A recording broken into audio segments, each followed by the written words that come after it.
দেখো বন্ধুরা, আজকে আমি ছোট মাছের ঝাল বানাবো। ছোট মাছ বলতে মকা মাছ, ছোট ছোট মকা মাছ নিয়েছি, অল্পই নিয়েছি, বেশি বানাবো না, অল্প বানাবো।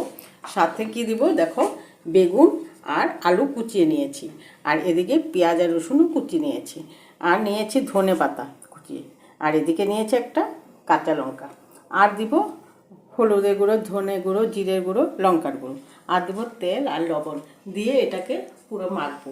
মেখে তারপরে আমি বসাবো, দেখাচ্ছি তোমাদেরকে কীরকম বানাই। নিয়েছি, তারপরে এই সবজিগুলি নেব, আলু বেগুনটা সাথে নেব, ঢেলে নিচ্ছি একসাথে। তো একসাথে ঢেলে তারপরে দেবো মশলা, এগুলো মশলাও দিয়ে দিব, সব মশলা দিয়ে দিলাম। আর এদিকে দিলাম পেঁয়াজ রসুন কুচি দিয়ে দিচ্ছি, সাথে দেব লবণ, লবণের পরিমাণটা অল্পই দিচ্ছি, যখন লাগবে পরে দেখে দিব।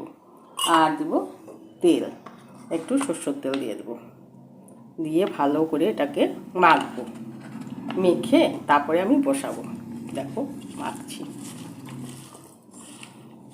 সুন্দর করে মেখে নিই।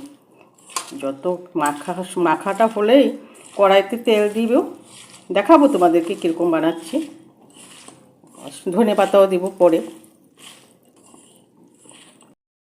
বন্ধুরা মেখে নিয়েছি, এখন আমি কড়াইতে তেল দিব, তেল দিয়ে বসিয়ে দেবো। দেখো তেল দিচ্ছি, একটু সরষের তেল দিচ্ছি, সরষের তেল দিয়ে বানাবো, সরষের তেল দিয়ে ভালো লাগে। তো এখন আমি মাছটা ঢেলে দিচ্ছি। দেখো এরকম তো বানাইনি আমি এখনও, আজকে প্রথমেই বানাচ্ছি, জানি না কীরকম লাগবে খেতে। তোমরা খেয়েছো কিনা জানি না, তোমরা বানিয়েছো কিনা জানি না, কমেন্ট বক্সে জানিও বানিয়ে যদি থাকো। আর দেখি আমিও বানিয়ে কীরকম লাগে খেতে। তো বসিয়ে দিলাম, এখন আমি দিয়ে দেবো কাঁচা লঙ্কা দুটো, দুটো কাঁচা লঙ্কা দিয়ে দিচ্ছি। পরে আমি এখন ঢেকে দিব, ঢেকে দিয়ে